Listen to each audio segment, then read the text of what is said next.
Well, just to show you guys how real the spirit is, just when I thought I was done, the spirit told me, no, you're not done. You got work to do. So I'm going to wait till some people come on in the room and I'm going to do another re-intro. But spirit is real. Spirit is very, very powerful, you guys. And I really thought I was just done. And I'm not. As you guys can see from the title, natural and spiritual imbalances. Now, I remind you guys, I don't have any notes. But this is something that, oh man, this is going to be interesting. I want some more people come on in the room. You guys can talk back to me too. I don't bite. If you don't agree with what I'm saying, go ahead and comment. If you agree, let me know. If you ever have insight, always feel free to share. Cellular device. Give me just a second, you guys.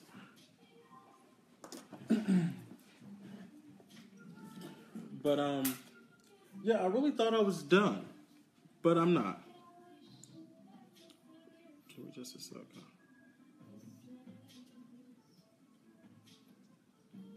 Okay, so natural and spiritual imbalances. This is a plural thing. I'm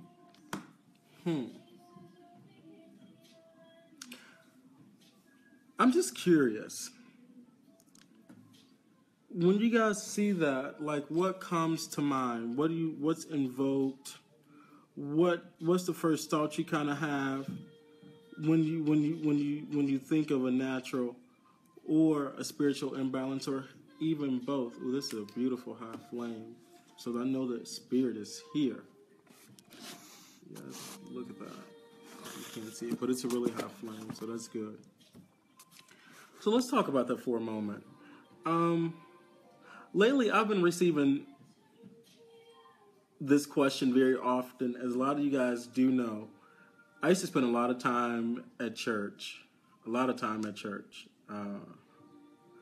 Grew up in the church, very active in ministry in church. And for quite some time, there has been a disconnect. I've always been connected, and don't get me wrong, I love church, still love church. Love church. There's no place like church. But for a while, there has been a disconnect. And I'll share a little bit about me. And some of you guys may or may not understand. Some of you guys may have similar experiences, but have never been comfortable enough or able to share your supernatural experiences. I believe I've shared, like in a past video, some insight as to, how I got to this place in my life. And I love when people ask me that question, how did I get to this place in my life? Because as I begin to tell my story, I oftentimes discover that a lot of individuals end up having very similar experiences, supernatural and natural experiences. So I'll give you guys a little bit of background about me and how did I get to this place of spirituality, this place of thinking, this place of living, this place of even understanding and acknowledging the spirit. As a kid, I'll give you this insider too, I'm a Pisces. So for any of you guys that are into numerology or astrology, Pisces are naturally spiritual beings. Pisces are also like predestined to, like when I tell people I was born into this, Pisces are destined to operate and understand the spiritual realms in such a way that many common minds do not. So as a kid, I would have a lot of supernatural abilities and experiences. My grandfather's grandmother, by the name of Myra B. Springfield, As a kid, as a child, still in like kindergarten, first grade, as I can recall very vividly, she was on her deathbed. She was dying, and she was blind. She was visually impaired. But we had a very interesting connection. And long story short, after her death, our relationship got very strong. She would come to me. She would communicate with me. We were very, very, and still are, very, very close. I even had an altar as a child where I would spend time in prayer and meditation. I had African statues. I burned incense, lots of incense as a kid.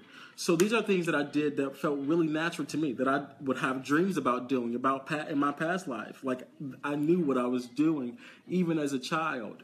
But getting wrapped into westernized beliefs, Christianity, I had to put away with a lot of my beliefs. I could no longer have an altar. I could no longer do certain things that I was once doing. And as I got older, as I got wiser, as I began to do more reading and do more research and start to understand things that I was connected to, that I didn't share with everybody, I started to understand more about myself. I started to understand more about God, and how this thing called life, how this thing called spirituality really works. And the Spirit led me to title this live Spiritual Imbalances, Natural and Spiritual Imbalances, because they do go hand in hand. Some people are stronger spiritually, and some people are stronger in the natural. But the reality of the matter is that they work together. You can't have one without the other. And it takes to understand both the natural and the spirit, to be successful in this life. Because you are fighting both seen and unseen battles. You might be very good at what you see and how you feel about certain things, but then you have to realize that there are even unseen things that are attacking or could very well manipulate your way of life, manipulate your thought pattern, manipulate all aspects of you. And where I am now, I had to realize a lot of teachings, not in the Bible. The Bible is beautiful, but more so teachings in the church, the way the church is, the flow, the structure of the church, and how it's something I completely can't coexist with anymore. I'm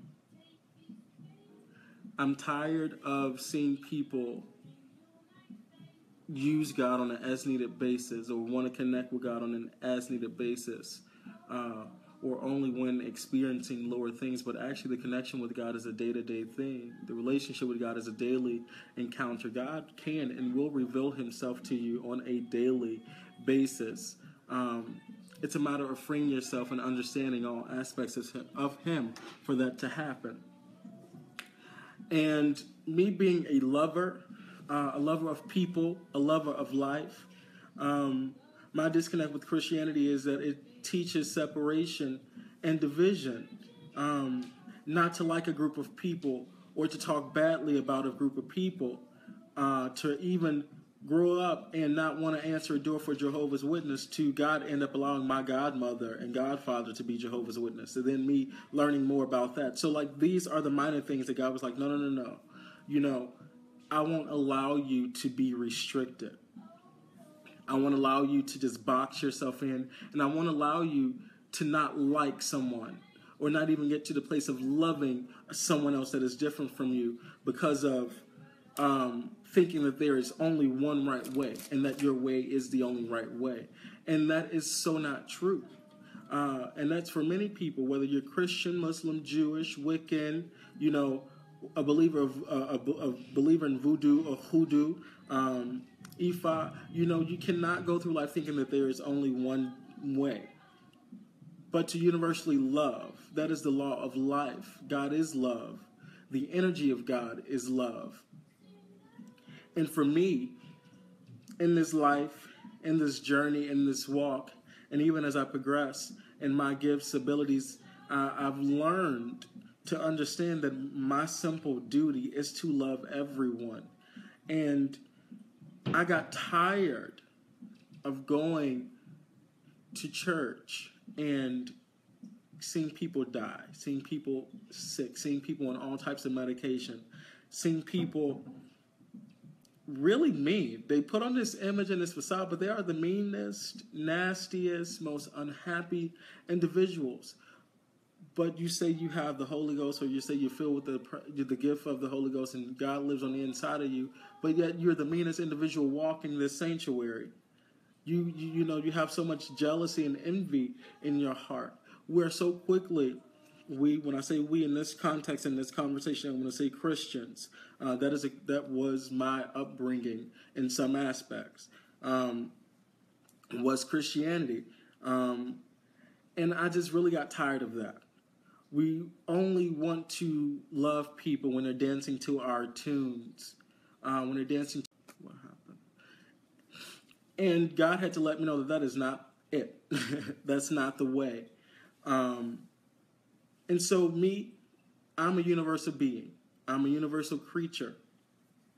I can go into a mosque, I can go into a church, I can go to a synagogue, I can go into a voodoo praise session. I can go into any one of these environments and successfully flow and give love and also receive what I need from the Spirit.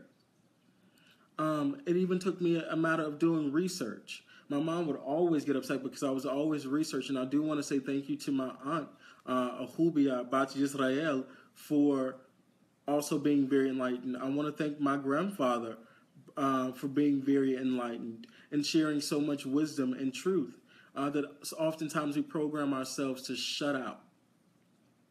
You know, it takes a few minutes to connect the dots. It takes a few minutes to do research, and I'm going to always say that because it simply takes a few minutes to pull out your device, pull out a book, and start reading and start understanding. The Bible is such a beautiful tool, but even you have to dig deeper than that. You really have to start really reading the Word. Let's not just start using the Bible and picking up and just using things that are beneficial to us, but start reading the book in its entirety. One, truly understanding Scripture, truly understanding the flow of life, understanding the spiritual components of the Bible and how you apply those to your daily life, because you'll find out a lot of what you thought was right ain't right. A lot of what you thought was wrong ain't wrong. And then there is some truth in between. But the moment you start judging and condemning and separating yourself from individuals that are different from you is when you've already dismissed yourself from the grace and the love of, you've dismissed yourself from all of that goodness, that positivity, because you've created an evil eye. You've created a negative energy and don't even know why. Not too long ago, I asked someone, we were having a discussion and I asked someone, I hear you say, you never open the door for a Jehovah's Witness. And I'm just going to talk about this right now. And I have friends that are Jehovah's Witnesses and I love them to life. But I'm just going to use this as an example. And he said, well, my grandmother always told me never to open the door for them because they come Saturday after Sunday and we just never open the door for them. I don't like them. And I said, why don't you like them? No valid reason as to why. Just that brotherly love by opening the door and taking 2 seconds to listen could have changed your life. You may find knowledge that you've never known before. Because again, there is no only one right way. Your way could be right, but also adding a little extra to that pot of gumbo may make just life a little bit more beautiful for you. That extra might be just what you need to make it through so that it can coexist with what you already know. Because again, I'm not saying one way is right. There's many right ways, but to learn all of the right ways, all positivity, all aspects of God, and then applying them to our life causes another level of peace, another level of positivity, another level of balance that oftentimes we have never experienced before. A 2-second conversation with somebody that you probably would have never had a conversation before, you can walk away with a whole lot like, whoa, okay, I understand that. But then thinking about the spiritual aspects and some of the foundations and creations of certain religions, Christianity has like 50,000 within just the title, the umbrella of Christianity has 50,000 strands, or branches to that tree alone with different doctrines, different teachings, and then they all don't really like each other either. And how is that God? These are some of the questions I have to ask. And even the subconscious behaviors, that energy that you are generating by not liking another group of people. You start to create negative vibes for yourself. You're missing out on all that God has to offer you. You're missing out on all that life has to offer you. You're missing out on all that goodness and just adding knowledge, because again, knowledge is powerful and knowledge is also infinite, because you are uncomfortable or you are not willing to listen. You're not willing to step outside of your comfort zone, but yet you wonder why it is that you're experiencing some things that you're experiencing. Why some change hasn't happened for you. Why there has been no progression. Because we find ourselves putting a mask on. We find ourselves trying to fit into groups. We find ourselves being unauthentic to our life's purpose and our life's will, the will of God for our life. And it creates a whole lot of issues.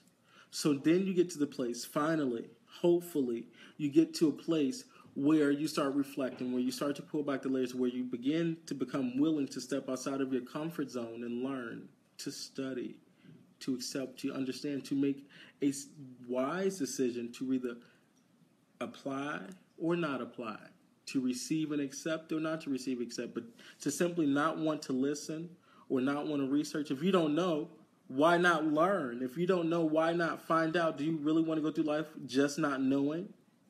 Are you really going to continue to go through life creating negative energy, not liking people or accepting people because they don't believe what you believe? If you find that out, there's not many other people around this world that are like that. We as black people in America have it all wrong, all messed up. We've completely walked away from the truth, from our truths, from our purpose, from our will, from our abilities and talents, our connection to the Spirit. We've completely walked away from that. And I'm just simply telling you to get back there. The old time way, the way of the ancestors, the way of the Spirit, is such a beautiful thing. There's so much love, there's so much peace, there's so much joy. And I just want you guys to know that. And again, I'll leave you guys in peace. Ashe.